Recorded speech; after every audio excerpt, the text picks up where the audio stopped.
Hello, my friends. Welcome back to the kitchen. My name is Tamatha, if this is the first time we're going to spend time together.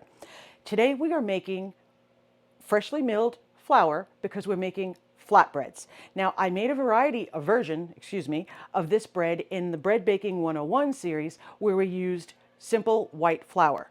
In this version, I was asked so many times, can I just swap them out? For whole grain for white? No. Now, there's a reason. And the way whole grains absorb liquid is very, very different from the way it is absorbed in white flour. Whole grains are thirstier and they need more time to rest. They need a rest stage to fully hydrate. And then the dough is going to be handled differently throughout the process. It is not going to be handled the same way. And if you try to just swap out freshly milled grains in any recipe and just say, well, it's a white flour recipe, and I'm going to swap them out for whole grain, I think you're going to be disappointed in many of the cases, if not all.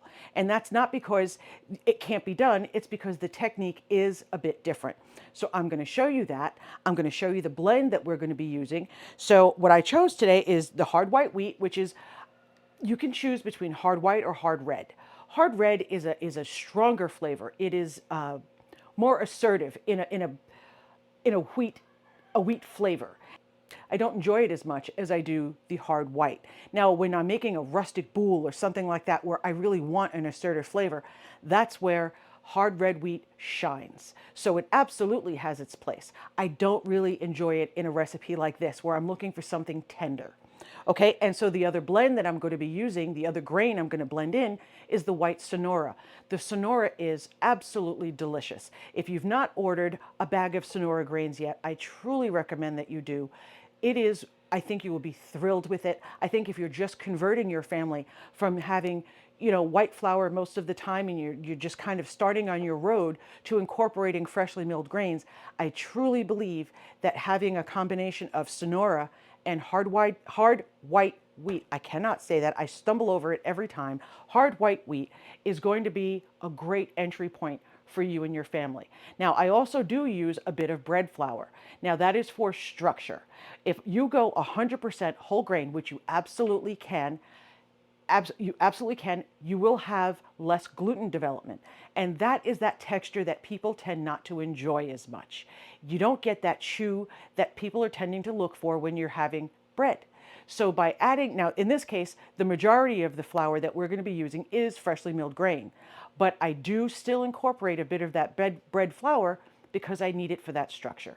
I'm not willing to sacrifice the structure and truly enjoying my bread to just be able to say, well, it's whole grain. My family doesn't like it, and sometimes there are places where that works and you can sneak it in and it's no problem. And I'm going to cover those, but this isn't one of them. You want a nice tear, you want a nice chew, you want tenderness, you want it to be able to fold without cracking, all of those things. And you need a little bit of structure to be able to do that. So for that reason, we do have a bit of bread flour in the recipe. This is yeasted, but it's a flatbread, as I said, so it will be handled, it'll be rolled, all the things, and it is such a beautiful bread. It's delicious. I think you'll enjoy it. I do also offer in the packet some ideas of what you can do to dress it up when it's finished. So garlic confit, which I've already shown on this channel, so I'll go ahead and link I'm nearly positive I did. I know I may have on Instagram. I'll find it. But I give you the instructions either way for making garlic confit because brushing the oil from the garlic confit on your flatbread is heavenly. And I also give you a variety of herbs that you can sprinkle on just to give you the idea if you're having Italian for that evening, for example. That's a beautiful time to do the garlic confit, oregano, crushed red pepper flakes, and a little pecorino romano. If you're going, Mexican, then you would change that route. You can push it in whatever direction matches your menu, which is why it's such a really good recipe to have in your pocket. Because you can make shawarma, you can go with the Mediterranean flavors, you can go wherever you want. It's a great recipe, it's easy, it's made in one day, so it's not an overnight. Let's meet over at the mill and I'll show you how to make it. Here we are at the mill. If you have a mill like this one, this is the Nutri-Mill Harvest. Make sure that you turn the mill on before you put the grains in.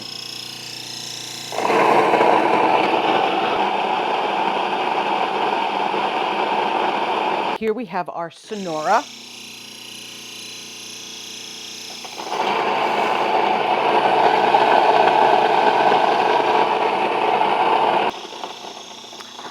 I run it until I hear the stones again.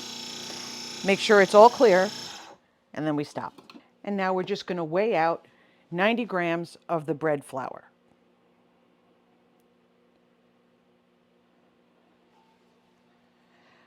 Working by weight is by far at this point, if you're really into bread baking, it is very important.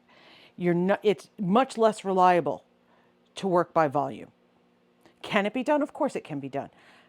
But when you want really reliable, repeatable results, going by weight in grams is the way to go. And we're back. So we've got our freshly milled flour along with our bread flour. Now the bread flour is a very small amount compared to the freshly milled grains in this particular recipe. We've got water. Now a lot of you are following along with the old dough method. And what that has always been, and I've explained this all through the first series, is where you take a little piece of dough that's from your last loaf of bread, and it's about the size of a walnut maybe? That's about the size of a walnut. And you just store it in a nice little container that snaps shut. You put it in the fridge and you save it for your next loaf. After we've gotten all our ingredients together and we've got a nice cohesive dough, we're going to take that same size piece off. We're going to put it back in the container and put it back in the fridge. That makes sure that every time we start a new loaf, we've got a little bit from the last one. And over time, it develops.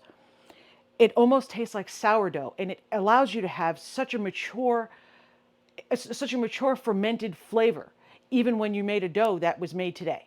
And it's something, I did not invent this. This has been going on. This is a very old trick that's been going on for a million years.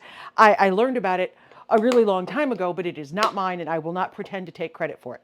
So if you're doing the old dough, please remember to grab it so that it can come to room temperature. We're going to start, this stage is called Autolyse. And what that's going to do is nothing more than we're going to mix together our water and our flour. Like I told you before, freshly milled grains are thirsty and it takes them longer to really hydrate. So you want to give them that time.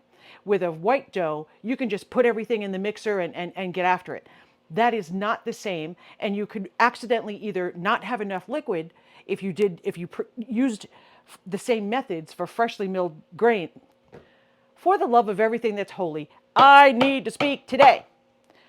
Okay, I was up till 2 last night writing, and I am goofy as all get out today, and I apologize. Anyway, let's do that again, and I'm not editing it out because it's the truth, and there you go.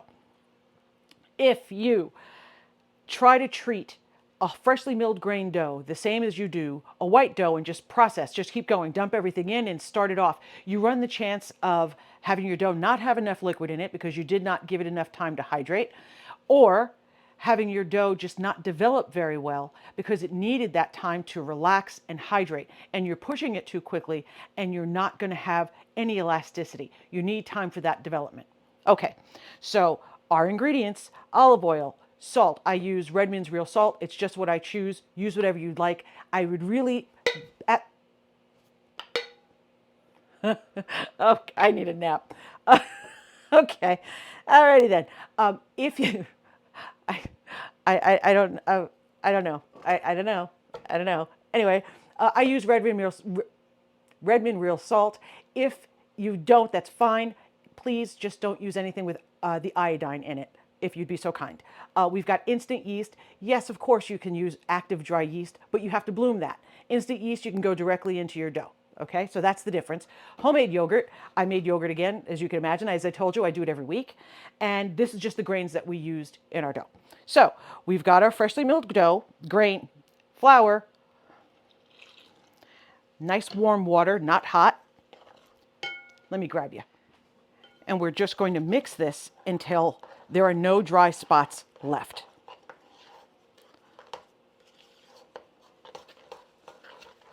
We're going to cover this when it's picked up. Everything that we've got, all of our flour has been picked up. We're going to cover this and we're going to let it hydrate.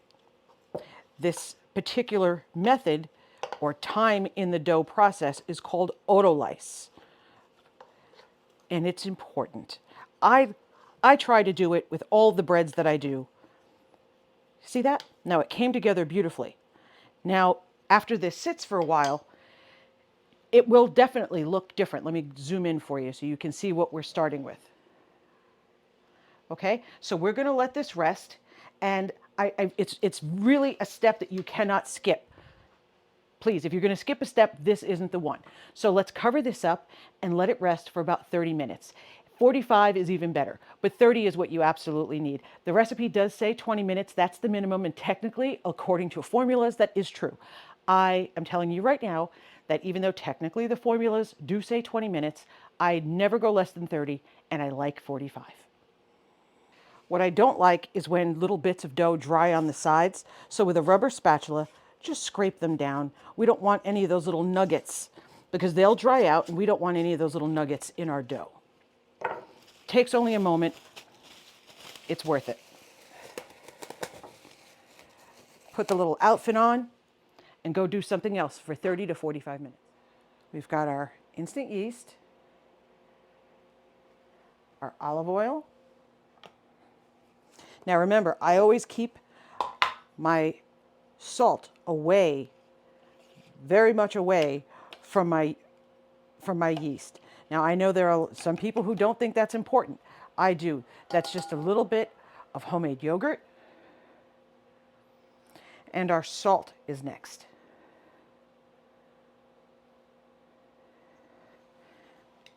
So you'll see I stick my salt right off to the side. Now, my recipe is either or on adding just a little bit of honey. I just add just that little bit because I use the yogurt. Now, the yogurt is going to give you a lovely texture, and I add it for not just flavor, but for texture.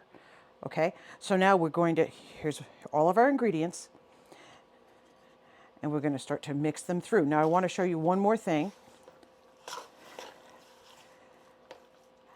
So we open up our dough just like this, and then our old dough that we saved right here, and I just pull it apart and I drop it in. If you pull it apart, it's just easier to work through. And now we're just going to work in the ingredients that we just added. We added our yeast, our oil, our old dough, just a tiny touch of honey, some of our homemade yogurt. Does not have to be homemade, of course. It does have to be plain, though. And we're just going to work this until we get a nice cohesive dough. Our dough had a nice rest, and it feels really, really nice. Before we rested the dough, it was kind of tough. It was a little rough mess. Now look how beautiful that is, because we allowed it to rest. Okay? Now I want to make sure I get it all, so I will come through here and scrape. I paid for it, I want it. Now we're going to make sure that we work this through. A quick knead. It is very easy to handle. It is beautifully tender. Such a gorgeous dough.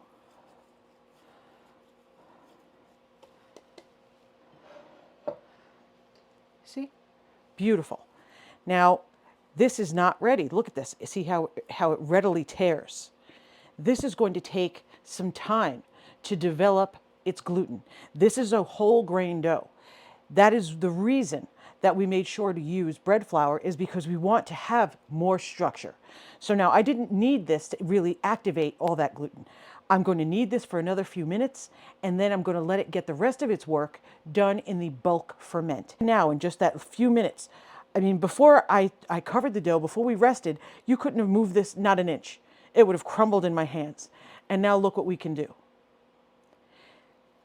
The difference just a little bit of time makes. It's quite sticky. It's a little tacky.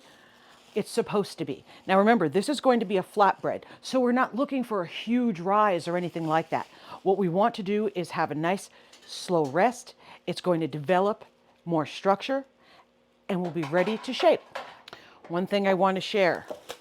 We added that little bit of dough. We want to take off a little piece put it in the container, and this is the piece of dough that we will add to our next batch. It doesn't matter what kind of bread you'll make. This will go in and bring flavor of fermentation with it. Put this in a sealed container, seals very well, holds all the air away so it doesn't dry out. Put it in the fridge. So we've got our dough shaped for its bulk ferment. It's nice. We've got our dough shaped for its bulk ferment.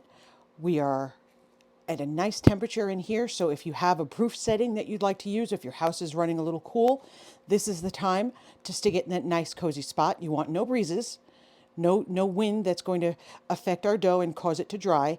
And we're going to let this rise for between 45 minutes and an hour and 15 minutes. And then we'll be ready for the next step, and I'll show you the difference in texture. It's lovely. So our dough has had a beautiful ferment. It's soft, it's pillowy, and we are ready for the next step. Here we're going to divide our dough, and we're going to shape it into a round, and we're going to once again let it rest. Now this rest is called a bench rest. Why? Why can't we just roll it out and be done with it? Again, when you're dealing with bread or dough that is so tender and doesn't have a huge gluten network, you need to handle it more gently. And this doesn't have a massive gluten network because we used whole grain flour, and that's the majority of what this dough is. So it really does help to respect that and handle it so that you have the best chance for success. And part of that is making sure that we rest it after we've done everything to it. So we mixed it with water, we let it rest, Autolyse. We mixed all our ingredients in, we had a bulk ferment, we let it rest. Now we're going to cut it and shape it into a ball. Again, we're going to let it rest. See, we've got a theme. So we've got our dough, and just, even though this is freshly milled, the sun is in a weird spot right now, sorry about this, but you see this? Look how beautiful this is. It's just so soft. It's really a beautiful dough. It's not crumbly, it's not dry. See? Look at the elasticity we have, even though it's freshly milled. Okay? So you treat it with love, it'll love you back. So now, of course, same as always, we can be very persnickety, and we could weigh and divide perfectly. And sometimes I do that, and sometimes I don't. This is one of those days where I don't. Why? Because I don't want to. That's why. We're just going to eyeball it, because this is the reality of a working kitchen. Sometimes when we have guests and we have all the reason in the world to make sure that everyone is pristine and exactly like the other, well, then we weigh it and we do all those things. And then there are days when it's frickin' Wednesday and nobody cares. So we're going to divide it in half, and then we're going to divide it in 3. Now you can divide it in 4 instead and make 8. I am making 6 because that fits my needs better. Obviously, if you cut it into 8, they're smaller. If you need them to be really big for some reason, cut them in 4. It's your dough, do as you wish. So we're just going to pick it up. Let's make sure I'm in my camera here. We pick it up, and we're just going to very gently bring all the sides to the middle. Pinch.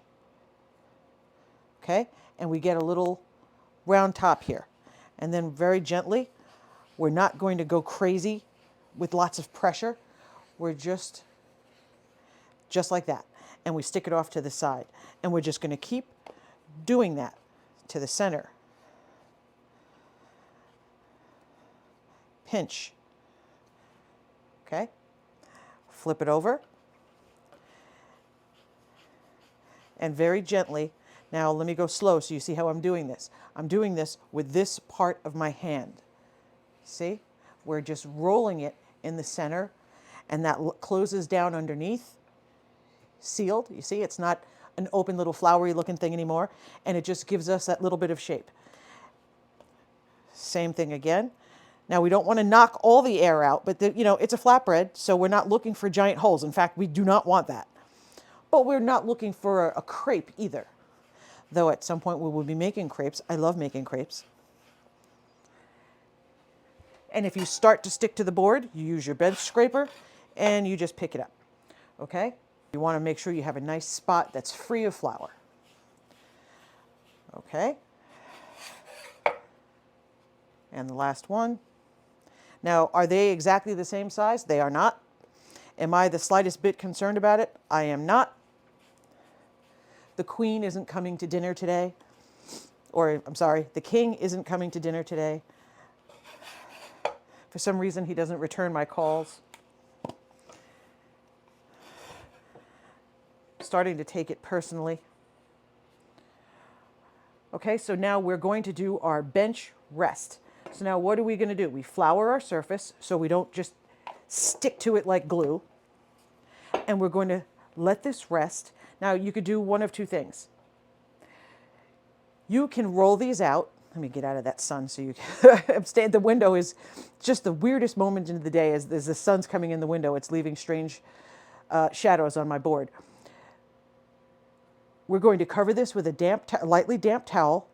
We're not going to leave it here more than 10 minutes. If you need to step away for a little bit, you can do that, but I would recommend you put it in the fridge. Okay, because we don't want our dough to overproof. We don't want that. So it's called retarding. And when you need to retard the dough, meaning you need to stop the process, you do that by applying chill. And that's just a fancy, stupid way to say, stick it in the fridge. Okay? So if you need to go pick up the kids or do something else, by all means, retard the dough. If not, and you're ready to go right to work, we're going to let this rest for 10 minutes. We're going to start to roll them out. We're going to get a cast iron skillet warm. Now, when we did this in Bread Baking 101, we used a griddle and it was much warmer. When you're working with freshly milled grains, whole grains, you need to go at a lower temperature. Okay, these scorch a little more readily. So I need you to it takes a little longer to cook them because we're going to go at a lower temperature, but you get a much better result. And as they come off the pan, you just stack them on a plate covered with a towel to keep the steam in, and that helps make sure that they stay nice and soft. At that point, you have the option of brushing on melted butter. You can just rub a stick of cold butter right out of the fridge all over them. You can do the garlic confit and use the oil. What on earth is that sound? The garlic confit is absolutely fabulous. It's just garlic oil, and it's garlic cloves that are cooked slowly in olive oil. And both the garlic and the oil end up having the most beautiful flavor. You can brush that on there, all sorts of things. You can use this for hummus, which is what we're doing this evening. I was going to do pasta, and I changed my mind. So, sometimes we can do that. So we're going to actually, it's such a beautiful day out that we're going to do chicken shawarma, and we're going to do hummus and a salad and all the things that go with it. We have some feta, some olives, all the things. And so that's what we're going to do. So we're going to let this rest. I'm going to warm my pan, and when we come back, we're going to shape our flatbreads. We're going to sprinkle our bench flour. Why do we call it bench flour? We call it bench flour because it literally, see, that's just a piece of tape on one of these little shakers, and it has a lid, and I've had it forever. And it's literally the flour you use to flour your bench. That's the reason. It's nothing more interesting than that. But having it in a little container like this makes it super handy when you need to keep dusting your surface. Okay, so you want to go back to the first one you did. So that's the last one I did. You want to go back in the order because that'll be the one that rested the longest. Okay, so if that's the last, that one all the way over there is the last one. Okay, so I'm very, very delicately, you see? And I'm just flattening them with my thumb and just getting them started. Why am I doing this? Well, I'm doing this because have you ever tried to roll out pie dough and you try to get that perfect circle, but it just insists on being this very odd little cattywampus, ridiculous shape, and it's just not cooperating? If you can get it into if you can start it off in the shape that you want to roll it into, you have your best chance of finishing in the shape you started with. So for that reason, I get myself into a flat round because it gives me my best chance of staying round-ish. Now, is this going to look like it came from a machine that's going to make it absolutely round? Well, of course not. And I'd be so upset if it did because I made this from scratch. And I want it to look like I made it from scratch.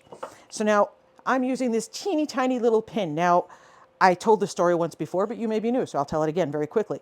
This is a dowel, like the kind that you would use if you were hanging your clothes up in your closet. You know, the thing that holds up against the walls and you put the hangers on.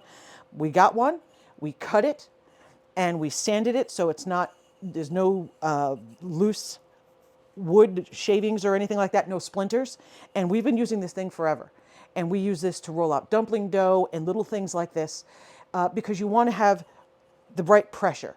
So if I'm using a giant pin on something this small, there's a very good chance that my pressure is going to be too high. So by using something tiny like this, it allows me to have more control. And when I went to go buy a tiny pin, which was actually from an Asian market, and it was for rolling out dumpling dough, which are, you know, obviously very small, the price was outlandish. And I'm sorry, but I'm just not willing to pay ridiculous prices for things that I could easily take care of. And so we went to Home Depot, and I don't think that thing costs, geez, I don't even know. Maybe it was $5, maybe not even. And we cut it, and we got several of these, so we have them in with our Asian supplies, and this one I always keep in with my baking tools. Because we ended up with a whole bunch of them, so we have them in with all of our tools that are all set for one thing. So, you know, I have all my ravioli tools in one place. I have all my dumpling tools in one place. That way, when we go to start the process, we're not searching all over the place. I hate that. Now, look how beautifully that rolled out. It did not fight me. It did not bounce back. If for some reason, as you're rolling your dough, it starts to fight you, meaning it starts to bounce back, you roll it out and it just kind of shrinks. That dough is telling you it's not well rested. So all you want to do is, even if you can take your bowl, flip it upside down and cover your dough, put them all back together again and cover it. But it's very important that you rest that dough. The key to having beautiful, soft, pillowy, freshly milled grain doughs is giving it the rest that it wants. And it's telling you, it will tell you what it wants. Okay? And I'm not going to go any further. I can see light through it, and that's good enough. But you see, it's not tearing. It's not doing anything strange. That ice machine scared me again. And so I'm going to do this process 5 more times. You see? And there we are. So we're going to go on over to the stove. I've got a cast iron skillet heating. This works just as well on a griddle. This works great outside on the Blackstone. The world is your oyster. Now I'm using a fish spatula. Well, why? I'm not making fish. I use a fish spatula because it is very, very thin. And this allows me to slip right underneath the flatbread with minimal risk of tearing the bread. If you use a pair of tongs, there's a good chance you'll poke a hole.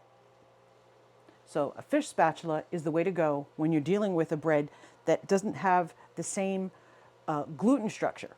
So this is easier to make a hole. So to avoid that, fish spatula. And so what you want to have is you want to have a nice plate, a nice clean towel, and it's folded like this. So as you take the flatbreads off, they'll go here and you just drop this over and you stack them. Keeps them warm, keeps them soft, it's perfect.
done. If there's a faster way to get bread on the table, I'm not sure what it would be.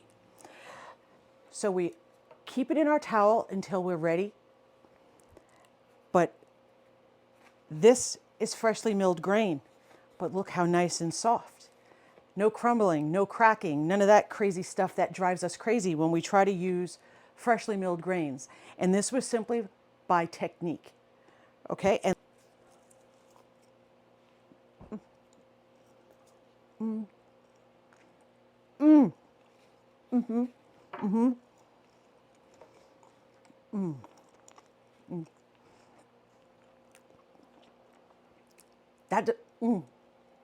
I'm sorry. I want to eat the rest of that, but I'm going to be polite for now. That's delicious. I hope you try it. It's a simple method. It works. I hope you love it. I hope your family loves it. If you have any questions, of course, I do my best to answer. Thank you for being here with me. The printable is available. I'll see you next time. Thank you so much. I'm eating that. That piece is mine.